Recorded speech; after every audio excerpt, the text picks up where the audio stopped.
নমস্কার। রয়্যাল একাডেমির পক্ষ থেকে আজকে আমি ভারতীয় শিক্ষক হিসাবে দশম দিনের ক্লাসে আমি উপস্থিত আছি এবং বিভিন্ন যারা আমার ফলোয়ার তাদের বিভিন্ন রকম কমেন্টস তাদের আমি জবাব দিয়েছি এবং তার ভিত্তিতে আজকে আমাদের দশম দিনের ক্লাস। আমি অনুরোধ করব ফলোয়ারদের যে আপনারা সম্পূর্ণ ক্লাসটা A to Z পর্যন্ত দেখবেন, স্ক্রিপ্ট করে যাবেন না, তাহলে এমন কিছু তথ্য আপনারা জানতেই পারবেন না যেগুলি আপনার মনের মধ্যে অসমাপ্ত থেকে যাবে।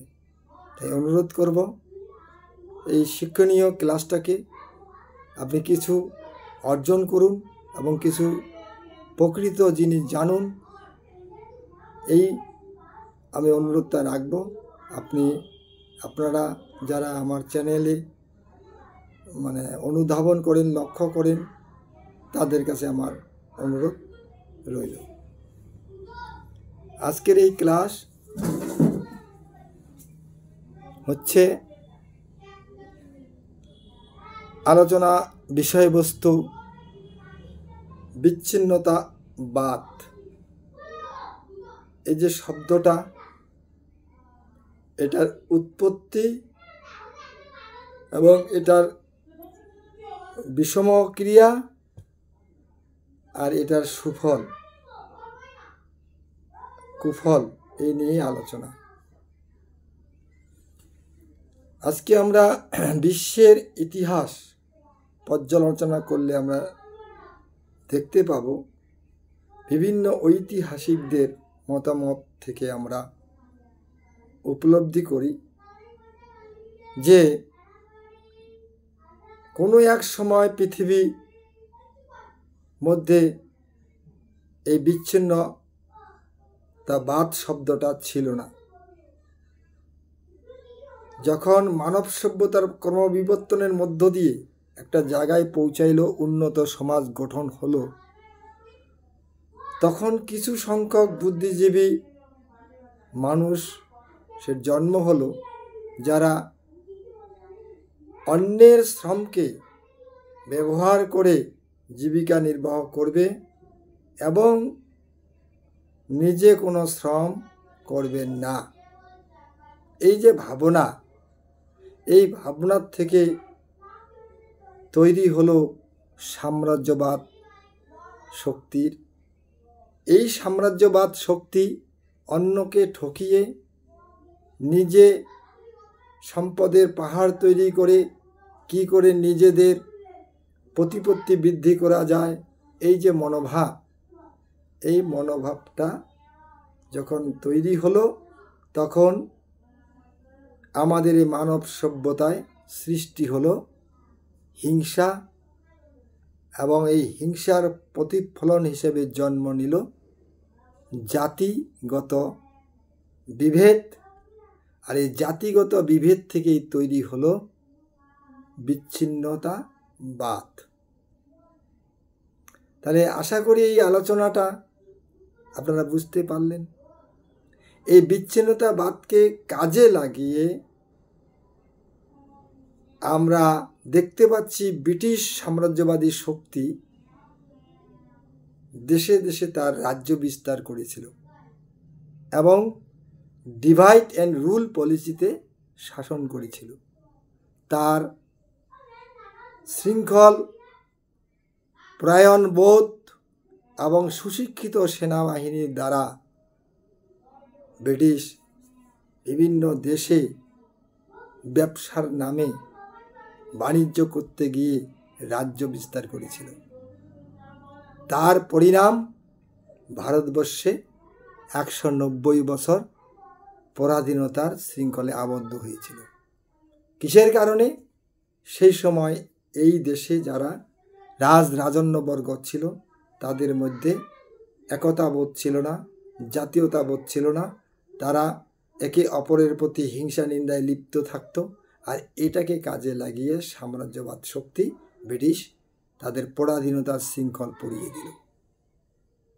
এই যে একটা চিন্তা ভাবনা, এটা ব্রিটিশরা অতি কৌশলে সমগ্র পৃথিবীতে বিস্তার লাভ করে। তাই ব্রিটিশ সাম্রাজ্যে সূর্য অস্ত যেত না। ঠিক এই প্যাটার্নে ওলন্দাজ বণিকরাও আসছিল, ফার্সি বণিকরাও আসছিল, পর্তুগিজরাও আসছিল, কিন্তু তারা সফলতা অর্জন করতে পারেনি। সারা পৃথিবীতে একমাত্র একটি জাতি, যার নাম ব্রিটিশ জাতি, সেই জাতিটি তার সুবুদ্ধি কৌশলে এবং তার তেজস্বী ভাষা ইংরেজি মাধ্যমে সমস্ত কিছুকে করায়ত্ত করে নিল, যা আজকে এখনও আমরা উপলব্ধি করতে পারছি যে বিশ্বের মধ্যে ইংরেজি ভাষা ছাড়া জ্ঞান ভাণ্ডার চর্চা হয় না। ইংরেজিকে বাদ দিয়ে আপনার পূর্ণ জ্ঞান আসবে না। বিশ্বে ভালো ভালো রাইটার যারা আছেন তারা ইংরেজি মাধ্যমকে ব্যবহার করেছেন। তাই ইংরাজির গুরুত্ব বিস্তার লাভ করলো ব্রিটিশ সাম্রাজ্য প্রতিষ্ঠার ফলে। বন্ধুরা, আজকে ভাবতে হবে আপনাদেরকে, এই বিচ্ছিন্নতাবাদকে কেন্দ্র করে যখন ভারতবর্ষে গণতান্ত্রিক পদ্ধতিতে আপোষহীন যোদ্ধা নেতাজির নেতৃত্বে স্বাধীনতার আন্দোলন চলছে, সেই সময় ব্রিটিশ এই আন্দোলনকারীদের মধ্যে বিভেদ সৃষ্টি করার জন্য বাপুজিকে, জওহরলালজিকে আলাদা পরামর্শ দিলেন। দেওয়ার ফলে আন্দোলনের চির ধরিয়ে দিলেন। ধরে ভারতবর্ষের যারা নেতৃবর্গ তারা বুঝতেই পারল না ব্রিটিশ কি চালটা দিল, যার ফলে এই ভারতবর্ষে তৈরি হলো হিন্দু আর মুসলিমের সাম্প্রদায়িকতার একটা বিভেদ। যে মুসলিম ভাই, যে হিন্দু ভাই একই প্ল্যাটফর্মে হাতে হাত মিলিয়ে চলতো, যে প্ল্যাটফর্মটার নাম ছিল কংগ্রেস, সেখানে আর তারা থাকতে পারছে না। তারা বিভেদ সৃষ্টি হয়ে গেল তাদের মধ্যে যখন, তখন নেতাজি সুভাষচন্দ্র বসু ওখান থেকে বেরিয়ে এসে ফরওয়ার্ড ব্লক দল গঠন করলেন মতানৈক্যের কারণে। যার ফলে ব্রিটিশ যখন বুঝতে পারল Gandhiji no factor, factor is Netaji Subhas Chandra Bose, তাই গান্ধীজিকে পরামর্শ দিল। গান্ধীজি যেহেতু একটা গাল চর মারলে আর একটা গাল আগিয়ে দেয়, কে সালিসি সভার মধ্য দিয়ে চলে, এর তেজস্বী মনোভাব নেই, এ আপোষের মধ্য দিয়ে চলে। তাই দুর্বল মনোভাবের যে নেতৃত্ব তাদেরকে কন্ট্রোল করে নিয়ে ব্রিটিশ বলিষ্ঠ নেতৃত্বকে কি করে জনসমুদ্র থেকে বিচ্ছিন্ন করা যায় তার প্রয়াস চালাইল। তাই 42-এর আন্দোলন, 1942 সালের আন্দোলনে তার প্রতিফলন ঘটে। গান্ধীজি নেতাজির মতানৈক্যের সুযোগ নিয়ে ব্রিটিশরা এমন একটি চাল দিল যা দেশ পরবর্তীকালে বিভক্ত হয়ে গেল, যা দ্বিজাতিক তথ্যে নামে পরিচিত। তাহলে এই দ্বিজাতিক তথ্যে দ্বিজাতি, দুইটা জাতি, ভারতবর্ষে কি অন্য জাতির মানুষ ছিল না? কিন্তু ভারতবর্ষকে দ্বিজাতিক তত্ত্বে স্বাধীনতা দিবে। হিন্দুস্তান আর পাকিস্তান দুটি রাষ্ট্রের জন্ম হবে এবং এই দুটি রাষ্ট্র দুইটি সম্প্রদায়ের মানুষ পরিচালনা করবে। আর যে সমস্ত রাজা, বাদশাহ, নবাব ব্রিটিশের অধীনে করদ মিত্র ছিল, তাদের রাজ্য তাদের ফিরিয়ে দিল। কোন আইনের বলে? 1947 সালে 18 জুলাই আন্তর্জাতিক আইন পাশ হয়, যার নাম ভারত স্বাধীনতা আইন। সেই আইনের 7-এর 1 ধারা মতে ফলে 1947 সালে 15ই আগস্ট এবং 14ই আগস্ট এই 2টি তারিখ স্বর্ণ অক্ষরে কলঙ্কের ইতিহাস লেখা পড়ল। ভারতবর্ষ দ্বিজাতিক তত্ত্বে স্বাধীনতা হচ্ছে, একটি 14 তারিখে স্বাধীনতা পাচ্ছে পাকিস্তান, আর একটি 15 তারিখে আগস্ট মাসে ভারত হিন্দুস্তান স্বাধীনতা পেল। আর যার ফলে ভারত 4 টুকরা হলো। তাহলে ভারত, অখণ্ড ভারত খণ্ডিত যে হলো, খণ্ড খণ্ড রূপ পেল, তাহলে এটা কি বিচ্ছিন্ন হলো না? বলুন, আপনাদের কাছে আমার প্রশ্ন, একটা জিনিস 4টা খণ্ড হলো, তাহলে বিচ্ছিন্ন হলো কি না? যার পরিণাম আজকে বাংলাদেশ আমাদেরই অংশ ছিল ভারতের, পাকিস্তান আমাদেরই দেশের অংশ ছিল, ভারত একটাই দেশ ছিল। তাহলে 4টা টুকরা হলো, পূর্ব পাকিস্তান, পশ্চিম পাকিস্তান, পূর্ব ভারত, পশ্চিম ভারত। তাহলে এই যে খণ্ডিতকরণ হলো, এটাই হলো বিচ্ছিন্নতাকরণ। এই বিচ্ছিন্ন ভারতকে একত্রিতকরণ করার জন্য সেদিন ভারতের যে কর্ণধার যারা আসলো, কেয়ারটেকার গভর্নমেন্ট, তারা চিন্তায় পড়ল। তারা দেখল যে পূর্ব ভারত, পশ্চিম ভারত মাঝখানে স্বাধীন কোচবিহার রাষ্ট্র, সার্বভৌমত্বের অভাব। তাহলে কোচবিহার না হলে ভারত অখণ্ড রূপ পাবে না। তাই তো সেদিন কোচবিহারকে নিয়ে ভারত মুক্তি চুক্তি হলো, যার পরিণাম কোচবিহারের যে ভারত মুক্তি চুক্তি 1949 সালে 28শে আগস্ট হয় এবং আনুষ্ঠানিকভাবে কোচবিহারি মহারাজা জগৎ দীপেন্দ্র নারায়ণ বাহাদুর কি সেটা 1949 সালে 12ই সেপ্টেম্বর ভারত সরকারের প্রেরিত চিফ কমিশনার ভিআই নাংঝাপ্পাকে আনুষ্ঠানিকভাবে শাসনভার হাতে তুলে দেন। তাহলে এই বিচ্ছিন্ন ভারতকে, খণ্ডিত ভারতকে অখণ্ড রূপ দান করলো যারা, তারা এখন কি নামে পরিচিত? ভারত সরকার তাদের নাম দিচ্ছে কি? তারা বিচ্ছিন্নতাবাদী আন্দোলন করছে। তারা আইনের কথা বলতে গিয়ে তাদেরকে বলছে এরা বিচ্ছিন্নতাবাদী আন্দোলন করছে। তাহলে ভাবুন একবার, ভারতবর্ষ যার গৌরব ইতিহাস সমাদৃত সর্বকালের জন্য, তাদের নেতারা আজকে কি বলছে? এটা বিচ্ছিন্নতাবাদী আন্দোলন চলছে উত্তর পূর্ব ভারতে। যারা আমার এই ক্লাসটা দেখছেন রয়্যাল একাডেমি, তাদেরকে অনুধাবন করতে বলছি, ভারত সরকারের ডিসিশন ইজ রং।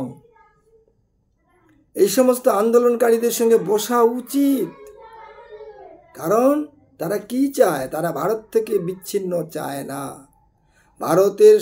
ভারতকে একত্রিতকরণ করেছে কোচবিহারি মহারাজা, যে শর্ত নিয়ে, সেই শর্তটা পূরণ করলে তারা সন্তুষ্ট, কিন্তু সেটা করছে না।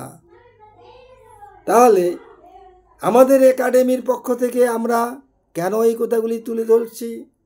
আমরা তুলে ধরছি সোশ্যাল মিডিয়াতে সবাই জানুক ব্যাপারটা, এবং ভারত সরকার যে অন্যায়টা করছে সেটা সংশোধন করুক, নইলে এর আকার এমন একটা জায়গায় আসবে, সেদিন ভারত সরকার আন্তর্জাতিক বাজারে মুখ দেখাতে পারবে না আইনি লড়াই।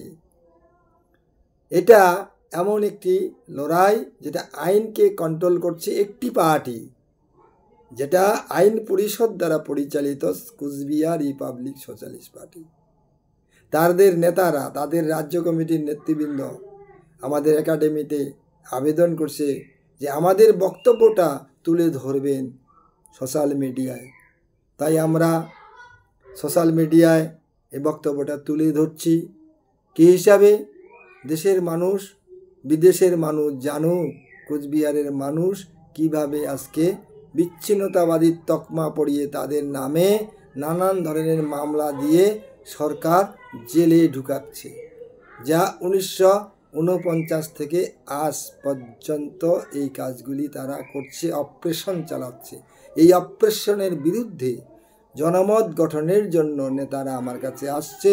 আমার চ্যানেল যেহেতু আছে, আমি চ্যানেলে এই কথাগুলি তুলে ধরলাম, কেননা আমরা নিরপেক্ষভাবে আমরা কথা বলব। আমরা সরকারের শত্রু নই এবং কোচবিহারের আপামর জনসাধারণের শত্রু নই। কোচবিহারের মানুষ এখনও চাচ্ছে সরকার তাদের সঙ্গে বসে আইনের টেবিলে তাদের সমস্যাটা নিষ্পত্তিকরণ করুক, কিন্তু কই, তারা এখনও কোনো রকম তাদের সঙ্গে বসার ব্যবস্থা করছে না। কোচবিহার রিপাবলিক সোশ্যালিস্ট পার্টির জননেতা শ্রীযুক্ত জয়প্রকাশ সরকার মহাশয় তিনি আমাকে জানান কি যে একজন শিক্ষক হিসেবে আপনি তুলে ধরবেন আমাদের বক্তব্যটা, যে 131 নম্বর ধারা 143 নম্বর ধারা অনুযায়ী আমরা ভারত সরকারের মহামহিম রাষ্ট্রপতি, প্রধানমন্ত্রী, বিরোধী দলের নেতা, গৃহমন্ত্রী এবং স্টেট সেপারেট মন্ত্রী, যিনি স্টেট সেপারেট করেন, প্রত্যেকটা জায়গায় তারা আবেদন জানিয়েছেন। 18 লোকসভায় তারা রাজ্যের দাবিতে সরকারি অপশান নোটা চিহ্নে ভোট প্রদান করেন, দক্ষিণ দিনাজপুর থেকে অবিভক্ত গোয়ালপাড়া পর্যন্ত। তাহলে সেই ভোটে তারা একটা হিসাব আমাদেরকে দিল, 1,64,000 নোটা চিহ্নে ওদের সেরেন্ডাল এলাকার মধ্যে পড়েছে, যা কমিশনার সাহেবের মাধ্যমে ওনারা সাংগঠনিকভাবে রাষ্ট্রপতির যে অফিস অর্থাৎ মানে নিউ দিল্লি রাষ্ট্রপতি ভবনে পাঠিয়েছেন। তারা আশাবাদী, এখনও তাদের কাছে গভর্নমেন্টের কোনো উত্তর আসে নাই। তাই এই আলোচনাগুলা আপনাদের সামনে তুলে ধরা হলো। বিচ্ছিন্নতাবাদ নয়, সেটা আইনের ধারায় কি অখণ্ড ভারতের একটা অংশ, তারা তাদের সাংবিধানিক অধিকার চাচ্ছে। এই প্রসঙ্গে আরেকটা কথা বলি, যে ভারতবর্ষের সংবিধানের জন্মদিন তারা উদযাপন করতে চলছে। তারা তাদের সাংগঠনিকভাবে প্রত্যেকটা ব্লকে ব্লকে তারা ভারতীয় সংবিধানের জন্মদিবস পালন করছে। আমি অবাক হয়ে গেলাম, আজ পর্যন্ত আমি শুনি নাই যে ভারতবর্ষের সংবিধানের জন্মদিবস পালিত হবে। তারা নাকি তারা তাদের পার্টির জন্মলগ্ন থেকে এই দিনটি পালন করে আসছেন। কি যে ভারতের যুক্তরাষ্ট্রীয় পরিকাঠামোয় যে ভারতীয় সংবিধান জন্ম হয়েছিল 1949 সালে 26শে নভেম্বর, লেখার কাজ শুরু হয়েছিল গণপরিষদের মাধ্যমে, প্রকাশিত হয় 1950 সালে 26শে জানুয়ারি। তাহলে সৃষ্টি দিনটাকে তারা জন্মদিন বলছেন। তাহলে এত নেতা নেতৃত্বে জন্মদিন পালন হয়, মৃত্যু দিবস পালন হয়, অথচ জন্মের সময় সংবিধানের মানে প্রয়োজন হয়, মৃত্যুর সময় হয়, এবং বিবাহ শাদীর ক্ষেত্রেও সংবিধানের, যে কোনো কাজের ক্ষেত্রেও সংবিধানের প্রয়োজন হয়। সেই সংবিধান মোতাবেক মানুষ জীবনটা সুশৃঙ্খলভাবে চলছে, মানুষ ন্যায় বিচার পায়, অথচ সেই সংবিধানের জন্মদিন ভারত সরকার পালন করে না, কোনো রাজ্য সরকারও পালন করে না। সেই দিনটাকে জাতীয় ছুটি ঘোষণা করার জন্য তারা আবেদন করছে যে ভারত সংবিধানের জন্মদিন পালন করা হোক। তাহলে এটাও আমি একাডেমির মাধ্যমে তুলে ধরলাম। ধন্যবাদ। সকল শ্রোতাদের, আপনারা এতক্ষণ ধরে যারা আমার এই আলোচনাটা অর্থাৎ ক্লাসটা দেখছেন, উপলব্ধি করছেন, তাদের প্রতি আমার সংগ্রামী অভিনন্দন থাকছে।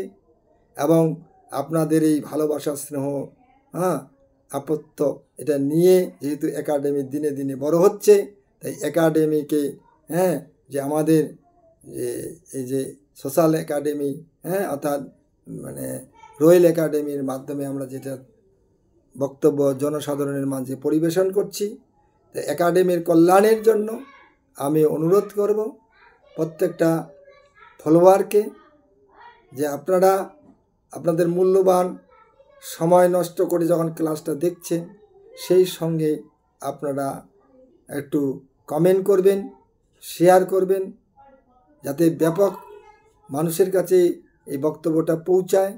আর লাইক করবেন এবং ফলো করবেন, যাতে এই জিনিসটি প্রত্যেকটা মানুষ সুন্দরভাবে উপভোগ করতে পারে।